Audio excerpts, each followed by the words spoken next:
Well, I'm so happy to continue the vision of Harold King and to take dance outside of London. I know the importance of touring dance regionally because London City Ballet was my introduction to dance. I saw the company in 1990 at the Queen's Theatre Hornchurch, and that spurred my passion and my enthusiasm for dance, and that really followed me through my career. And so, acquiring the rights to the company, I contacted the former board and I spoke in detail with Heather Knight, who was the company's former administrative director. And then I spoke to about 5 of the regional venues that London City Ballet used to tour to, and I wanted to make sure that there was a demand for something like this, to take a new British ballet company to those venues. And you know, the arts are facing certain challenges. It's more difficult now for larger companies to tour. And so to take a rep company of 12 dancers that is flexible and can fit itself onto a variety of different stages with perhaps an unfamiliar repertoire, felt like there was a niche for that. And so taking on the theme of resurrection, as we have resurrected London City Ballet, I'll be looking at certain works by some of the great choreographers that have perhaps fallen out of the repertoire of some of the other companies. And I'm pleased to say that one of those works is by Kenneth MacMillan. It's a piece called Ballade, which was made for 4 dancers in 1972 and only seen once. And it has a very poignant story. It has Deborah MacMillan and Kenneth as its central characters.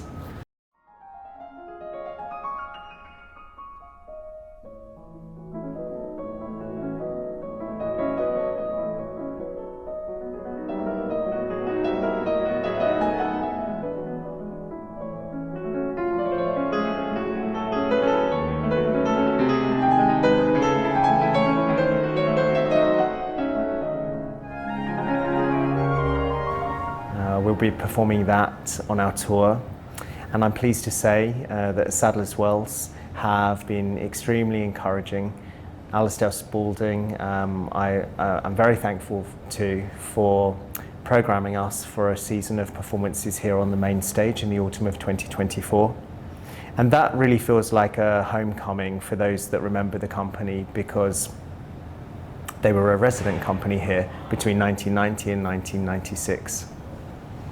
New work will form part of our programme as well. I'm pleased to say that Olivier Award-winning Arielle Smith will make a new work for the company. I'm very excited about her working with us and creating something new. The company will be supported through private subsidy. I'm very grateful to the donors who have committed on an initial 3-year term.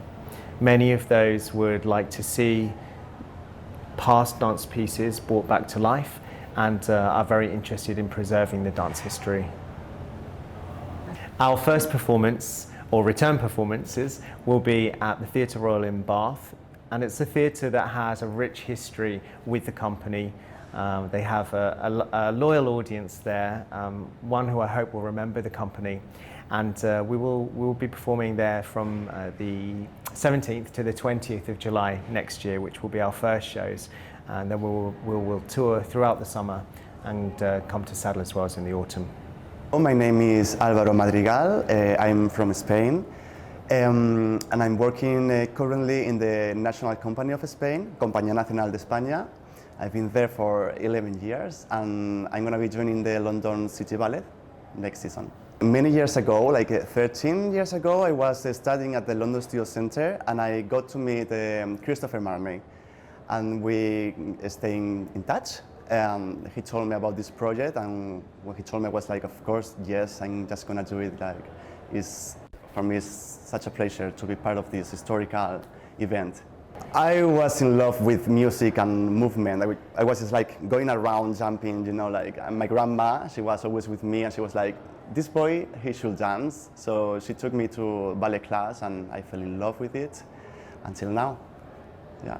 Yeah, I'm gonna be so excited to dance in the Salders Wells. I never came here, so just to watch some shows, but never to dance here. So it's great. It's great. I studied at John Cranko Ballet School in Stuttgart, Germany, and then after that I went to Central School of Ballet in London. I joined Northern Ballet right after my graduation, and I was there for 2 years. After that, I went back home to my home country, which is Istanbul, and now I'm dancing at Istanbul State Opera and Ballet, and I'm really hoping to do the tour with London City Ballet and join the company next season. I love both classical repertoire and contemporary repertoires. But personally, for me, I think dancing Kenneth MacMillan's work has been really special.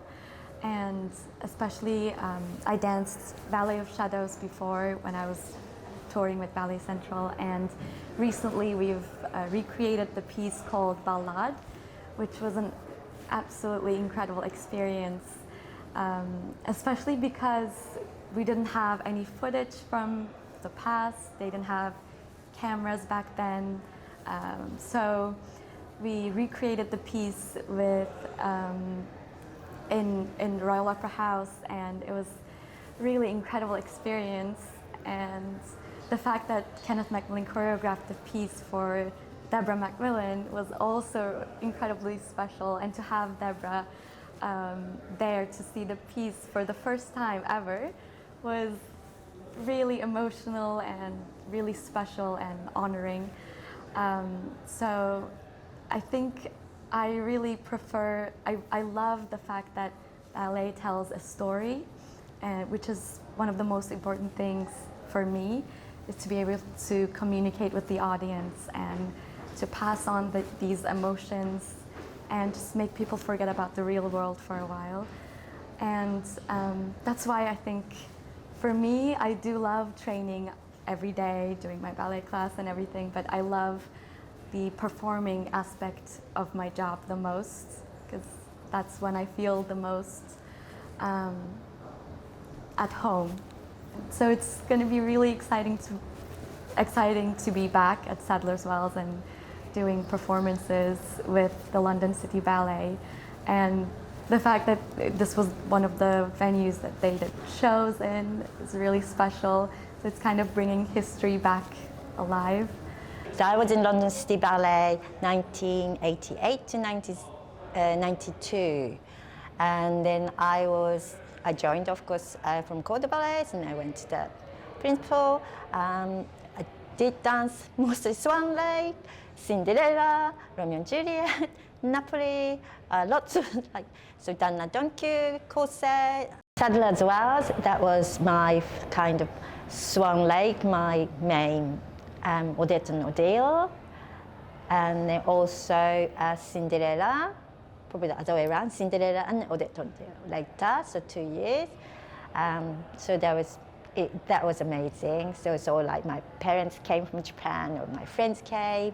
Yeah, so that was just like I can't forget. I remember getting the call. I'd been quite ill. I was out in Portugal, and I'd been out of work for 6 months. And I got a phone call that had come up from the stage door. How they tracked me there, I have no idea. And it was Tracy Lorraine, who had also been in the company, and just went, "Harold needs a soloist. Are you interested? Can you start in January?" So of course I said yes. So I joined in January. We were doing Peter Clegg's Nutcracker, followed by La Sylphide, and just really enjoyed the company straight from the beginning. I remember really sort of busy that 6 months, suddenly going back into that touring life that I hadn't had. Certainly in Portugal, it was all very much classical ballet, do it for 3 or 4 weeks, then you have a 6-week rest and then back. Not so with London City. It was literally 8 shows a week, every night you were on the road working your socks off. I remember that season particularly, we had a couple of extras that were the funniest thing ever. They'd missed their cue. They were pipers coming in La Sylphide, couldn't get on stage. There's a beautiful bit of silence just before the reel starts, and the whole set started violently shaking at the back. And the only entrance they'd found was through the big windows where the Sylphide comes in, and they just kicked the windows open, and there was 2 Scottish pipers there looking like the SAS were breaking into the embassy. Jumped on the stage and off we went, and trying to do the reel, absolutely giggling all the way through, was one of the most exhausting, painful things I've ever done. So great first season. Lots of fun stuff. We were really privileged that we did really nice big theatres, and then sometimes we'd split off and do little split tours where one half of the company went to maybe Iceland and the other half of us, we ended up in Hereford. So very, very different, but it was always about getting to that audience, and sort of one night's in Ramsgate and so on. And I think that was probably the most special thing, that there was a real link between London City and the audience. The audience mattered. They were paying our way, but we felt like performers and entertainers going out there. We did some really nice pieces. The Swan Lake with Patrice Bart, the Romeo and Juliet with Ben Stevenson. Ben Stevenson had always been a photograph on the wall of the very first ballet school I went to in Portsmouth. So he'd been this name that I sort of always associated from 8, 9 years old, and then to be working with him. Patrice Bart coming from Paris Opera, that it was a real mark of where London City had come from and where they'd arrived, that you had Princess Diana as a patron coming to performances. You had Patrice Bart from Paris Opera coming over. We did a tour to Japan the following year. Graduation Ball was another great piece that we did. 3 dances to Japanese music. So it just goes on and on. There'll be loads that I've forgotten and so on. But yeah, great time, great company, and I think it was really the golden age of that company that I was privileged to be part of. So and it's lovely that that's now being reborn and coming again.